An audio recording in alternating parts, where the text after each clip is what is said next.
పేర్ల కొరకు, గొప్పల కొరకు, పాంప్లెట్లు పేర్ల కొరకు, కులాల కొరకు, వర్గాల కొరకు, వంశాల కొరకు, కానుకల కొరకు, భోజనాల కొరకు గొడవలు పెట్టుకునే ఈ దరిద్రం క్రైస్తవ నుంచి బయటికి పోవాలి.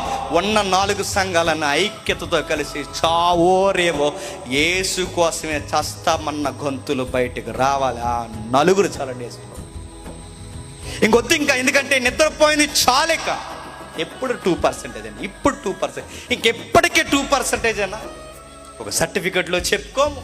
ఒక గవర్నమెంట్ ఎంప్లాయీ ఉంటే చుట్టూ ఉన్న గవర్నమెంట్ ఎంప్లాయీస్కి క్రిస్టియన్గా ఎలిబ్రేట్ చేసుకోము.